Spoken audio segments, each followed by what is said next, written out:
আমি গতকালকে ওর একটা বক্তব্য শুনছিলাম, জানেন তো, ওই কাসেম সিদ্দিকীর। আমি শুনি মাঝে মাঝে, একটু ভালো লাগে ওর কথা, কারণ পাগল যখন পাগলামি করে অনেকে দাঁড়িয়ে দেখে, দেখবেন তো ওর একটু বক্তব্যটা একটু মাঝে মাঝে শুনি। ও বেটা কি বলছে জানেন? বলছে আমরা যদি সরকারে আসি, আমাকে যদি আপনারা যেতান, সরকারি জায়গায় যা মসজিদ আছে মন্দির আছে আমি ভেঙে দেবো। শুনেছেন আপনারা? শুনেছেন? বলছে যা সরকারি জায়গায় মন্দির মসজিদ আছে আমি ভেঙে দেবো। আরে কাসেম সিদ্দিকী, তোমাকে কে শক্তি দিয়েছে মন্দির ভাঙার, মসজিদ ভাঙার? আমরা জানি গ্রামের মধ্যে অনেক জায়গায় মসজিদ আছে, গ্রামের মধ্যে অনেক জায়গায় মন্দির আছে, হতে পারে সরকারি জায়গা, পাট্টা জায়গা, সেই এলাকার মানুষ কখনো তা নিয়ে প্রশ্ন তোলে না। এমনকি এই হাইওয়ে যখন হচ্ছে, মন্দির মসজিদ নিশ্চিতভাবেই জাতীয় স্বার্থে সরিয়ে নিতে হবে, সেটা অন্য কথা। কিন্তু কেন্দ্রীয় বাহিনীর লোকেরাও, ন্যাশনাল হাইওয়ে অথরিটিও বলতে পারছে না মসজিদটা ভেঙে দেবো, মন্দিরটা ভেঙে দেবো। একটা ছোট্ট মন্দির হলেও, একটা ছোট্ট মসজিদ হলেও তারা ভাঙার সাহস দেখাচ্ছে না। আর ইনি নাকি বাঘের বাচ্চা, ইনি নাকি আমডাঙ্গায় সরকারি জায়গায় যা মসজিদ আছে মন্দির আছে সব ভেঙে গুড়িয়ে দেবে। কি করতে লড়তে এসেছে ভোটে? ভোটে কি করতে লড়তে এসেছে ওকে জিজ্ঞাসা করুন। আমি এই সভা থেকে জিজ্ঞাসা করছি কাসেম সিদ্দিকীকে, তৃণমূলে যোগ দেবার কিছুদিন আগে সভা করতে গিয়ে বলেছিলেন, ওয়ে নবান্ন কোম্পানির মালিক, তুমি শুনে রাখো, তোমার পা থেকে মাথা পর্যন্ত, তোমার ডান দিক বাদিক যা আছে সবাই চোর চোর চোর চোর চোর চোর চোর চোর চোর করে স্লোগান দিয়েছিলেন কাসেম সিদ্দিকী। ওই রাকেশ বক্তব্য শুরু করবার আগে মাইকে শোনাচ্ছিল না, ওইটা কাসেম সিদ্দিকী বলেছিল যে হচ্ছে তোমার নবান্ন কোম্পানির মাথা থেকে পায়ের তলা পর্যন্ত সবাই হচ্ছে চোর চোর চোর চোর চোর করে স্লোগান দিয়েছিল। আমি সব সভাতেই বলি, যাকে তুমি বলছিলে সেই দলটার সবাই চোর। এমনকি তুমি এ কথাও বলেছিলে যে হচ্ছে তৃণমূলের কোন মুসলমান লোক যদি মারা যায় তার জানাজা পড়া যাবে না, তার জানাজা না পড়ে তাকে পাঠিয়ে দিতে হবে নবান্নতে। মনে আছে আপনাদের? মনে আছে তো? আর তারপরে ওর কাকা তোয়া সিদ্দিকী কি বলেছিল জানেন তো? তোয়া সিদ্দিকী বলেছিল যে ও তৃণমূলে যেদিন যোগ দিল আর কি, তারপরে তোয়া সাহেব বললেন ও যদি এখন মারা যায় তাহলে ওর জানাজাটা কি শুভেন্দু পড়াবে নাকি? খুব ভালো করে বলেছিল, মনে আছে আপনাদের? আপনারা কি দেখছেন বলুন তো? এই আজকে যখন এই জনসভা হবে, কালকে থেকে আমাকে অনেকে জিজ্ঞাসা করছে, বলছে দাদা তোয়া সাহেব নাকি আসবে মিটিং এ, তোয়া সাহেব নাকি ওই জনসভায় আসবে। আমি বললাম না না, তোয়া সাহেব কেন আসবে? তোয়া সাহেব আসবে না। বলো দাদা দেখুন না, যদি তোয়া সাহেব আসে খুব ভালো হবে। যে কেন বলুন তো? মানুষের এই আগ্রহটা বাড়ছে, কেন বলুন তো? আগ্রহটা বাড়ছে, ওর কাকা হচ্ছে তোয়া সাহেব, প্রতিদিন ওর সম্পর্কে যা বলছে আপনারা দেখেছেন না? বলছে এই কাসেম, তোর কি হলো রে? তুই তো গিরগিটি হয়ে গেলি রে, তুই তো গিরগিটির মতো রং পাল্টাচ্ছিস। কি শুনেছেন আপনারা? কি এদিকের লোক শোনেনি? শুনেছেন? বলছে তুই তো গিরগিটি হয়ে গেলি রে ভাই, তুই তো প্রতিদিন রং পাল্টাচ্ছিস। বলছে ওর কি অবস্থা হয়েছে, ও ভোট প্রচারে গিয়ে মাথার টুপিটা ফেলে দিয়েছে, ওই যে ফেজ টুপি পরে না, ওই টুপিটা ফেলে দিয়েছে। বলছে কি যেন পড়েছে আর মনে করতে পারছে না, অনেকক্ষণ পর মনে করে বলছে cap cap cap cap cap cap, অনেকক্ষণ ধরে বলছে cap cap cap cap cap করেছে। বলছে চুলটাকে আবার ওই কি বলে বলে স্ট্রেট করেছে। দেখেছেন? আমরা বলছি না, এটা আমাদের কথা না, ওর কাকার কথা, তাই না? ওর কাকার কথা বলছে, ভালো করে খবর নিন। ও রাজনীতি করতে গিয়ে বড় বড় কথা বলছে, ওর নিজের বাবা মাকে ভাত দেয় না। আমরা বলছি না। ওর কাকা বলছে মঞ্চে দাঁড়িয়ে, আমি আমার গজানো কথা বলছি না, ওর কাকা বলছে। মিডিয়া ফলো করুন, যে লোকটা সম্পর্কে তার পরিবার থেকে এই কথা আসে, সেই লোকটা ঝাঁঝরা করা ছাড়া আর কি বলতে পারে? তার কাছে কি ভালো কথা আপনি শুনতে পারেন? আপনি বলুন তো, এর থেকে ভালো কথা আর কিছু শুনতে পাবেন আপনারা তার কাছে? পাবেন না এর থেকে ভালো কথা। এখন রেগে যাচ্ছে, দেখবেন এত রাগা রেগে যাচ্ছে, হনুমানের গদা কাঁধে নিয়ে হাঁটা শুরু করছে। বলছে ভোট বড় ভালাই, বলছে আমি সবার জন্য আছি। আবার মন্দিরের উপরে গিয়ে ওই ব্রাহ্মণ মশাইকে ডেকে বলে মাথা নিচু করে বলছে আমাকে একটু দোয়া দাও। আর ওদিকে তোয়া সিদ্দিকী বলছে কি হলো রে ওর দুনিয়ার মানুষ ফুরফুরাতে দোয়া নিতে আসে, আর মসজিদে ও মন্দিরে উঠে ব্রাহ্মণের কাছে দোয়া চাইছে, ডুবিয়ে দিল ইজ্জতটাকে। শুনেছেন আপনারা? এরকম প্রার্থী জিতবে আমডাঙ্গাতে? কি জিতবে না, জেতানো যাবে না। সেই কাজ কি এই মাঠে আমরা যারা এসেছি আমরা এই কজন মিলে করতে পারবো? পারবো না? পারবো না। তার কারণ আমডাঙ্গাতে এখন ভোটার হচ্ছে 2,42,000। ভালো করে বুঝে রাখুন।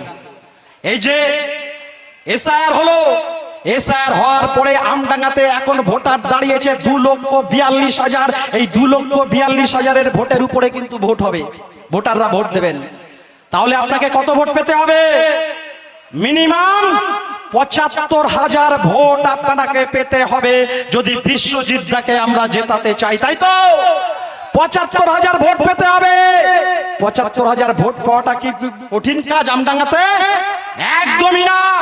যারা আমরা এই মাঠে উপস্থিত হয়েছি, আমরা যদি বাড়ি গিয়ে আমার পরিবার, আমার ভাই, বন্ধু, আত্মীয় স্বজন, প্রতিবেশী তাদের সঙ্গে কথা বলি যে ভাই ওদেরকে ভোটটা দেওয়া যাবে না, হ্যাঁ 500 টাকা দিতে পারে, হ্যাঁ বিরিয়ানির প্যাকেট দিতে পারে, হ্যাঁ বলতে পারে মাংস ভাতটা খেয়ে যাও, তাহলে ভুলে যাবে না।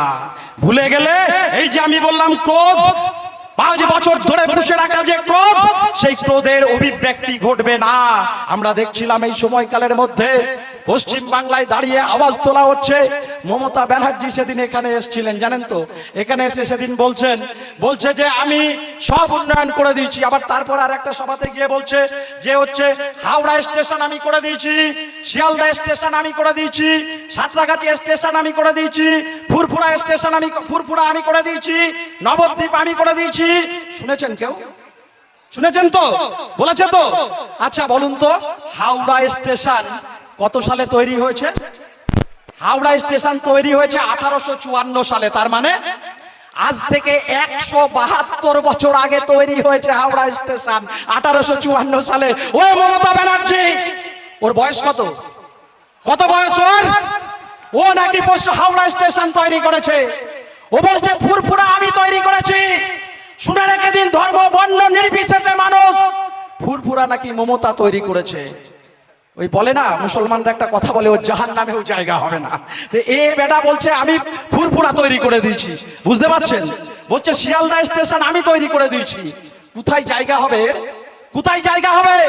আরে এই মমতা ব্যানার্জি সেই মমতা ব্যানার্জি হাবড়াতে মিটিং করতে গিয়ে জ্যোতিপ্রিয় মল্লিককে পাশে ডেকে নিয়েছে। ডেকে নিয়ে বলছে এ বালু আমার খুব ভালো ছেলে, জানেন তো আমি খুব ভালোবাসি একে, আপনারা একে জেতাবেন, কথা দিন। বালু ওর কাছে ভালো ছেলে কেন বলুন তো? বালু ভালো ছেলে এই কারণে বড় চোর। যে যত বড় চোর সে ওর কাছে তত ভালো, তাই তো নাকি? যে লোকটা গরিব মানুষের রেশনের চাল, গম, আটা, চিনি চুরি করে জেল খাটলো বছরের পরে বছর, আসলে যদি মীনাক্ষী মুখার্জি আর নওশাদরা দলের দায়িত্ব থাকতো, ওর মতো বালুকে ঘাড় ধরে বার করে দিত পশ্চিম বাংলার মাটি থেকে। নির্বাচনে লড়া তো দূরের কথা, আর সেই বালুকে পাশে ধরে নিয়ে বলছে আমার সবচাইতে বড় হচ্ছে, আমি ভালোবাসি একে, একে জেতাতে হবে। যত বড় চোর ওর তত বড় নেতা। আপনাদের মনে আছে দক্ষিণ 24 পরগনায় প্রশাসনিক মিটিং করছে মমতা ব্যানার্জি, সেখানে ওই ক্যানিং পূর্বের এমএলএ ছিল শওকত মোল্লা। ওই শওকত মোল্লা বসে আছে মিটিং এর মধ্যে, আর শওকত মোল্লা হঠাৎ করে উঠে মমতা ব্যানার্জি বক্তৃতা করছে আর উঠে বলছে ম্যাডাম আমার একটা কথা আছে। বলছে কি? বলছে জীবনতলায় একটা বাস স্ট্যান্ড দরকার। বলছে তুই বস ওখানে চুপচাপ, তুই তো বোম বাঁধিস, তো বাড়িতে বোমা বাঁধা কাজ। তো বুঝুন বোমা বাঁধা কাজ হচ্ছে একটা এমএলএর। কে বলছে? মুখ্যমন্ত্রী মমতা ব্যানার্জি। আরে আমাদের আমডাঙ্গায় যিনি এতদিন এমএলএ ছিলেন রফিকার রহমান, আরে আমরা তো রফিকুর রহমানই বলি, কিন্তু মাননীয় মুখ্যমন্ত্রী সেদিন এইখানে মঞ্চে দাঁড়িয়ে বলছে রাফাকার রহমান। শুনেছেন? বলে রাফাকার, মানে নামটাও ভুলে গেছে, বলছে রাফাকার। বলছে তা বারাসাতের হচ্ছে মিটিং এ, প্রশাসনিক মিটিং এ ডাকছে, কথা বলছে মমতা ব্যানার্জি, আর রাফাকার উঠে বলছে ম্যাডাম আমার আমডাঙ্গায় হসপিটাল দরকার। বলছে বসো, তুমি তো আমডাঙ্গাকে বোমডাঙ্গায় পরিণত করছো। মানে বুঝতে পারছেন, একদিকে বোমা বাঁধা, একদিকে হচ্ছে বোম ডাঙ্গা, এই সব তৈরি করেছে তৃণমূল। আর কদিন আগে হচ্ছে সভা করতে গেছে হচ্ছে যে ভাঙড়ে, সেখানে সভা করতে গিয়ে বলছে আমি কিন্তু বাঘ। মনে আছে?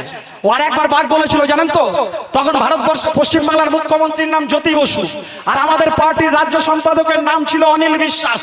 সেদিন মমতা ব্যানার্জি বলেছিল আমি আহত বাঘ, আমার লেজে কেউ পা দিলে আমি ছেড়ে কথা বলবো না। সাংবাদিকরা তো ছুটে চলে গেছে অনিল বিশ্বাসের কাছে, আলিমুদ্দিন স্ট্রিটে গিয়ে অনিল বিশ্বাসকে যে বলছে অনিল দা, মমতা ব্যানার্জি বলছে আমি তো আহত বাঘ, আপনারা কি করে লড়াই করবেন?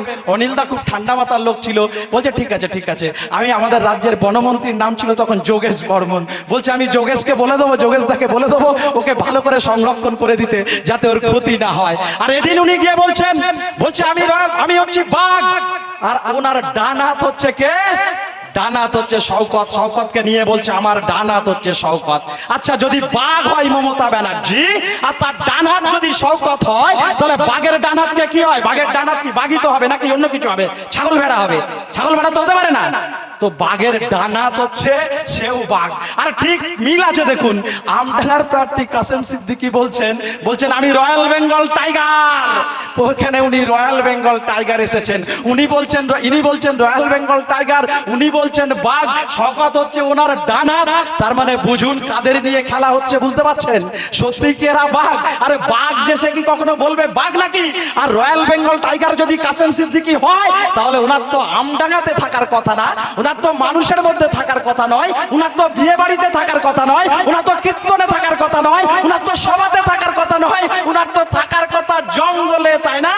তাও যে কোনো জঙ্গলে না, কাসেম সিদ্দিকী তোমার থাকার কথা সুন্দরবনের জঙ্গলে।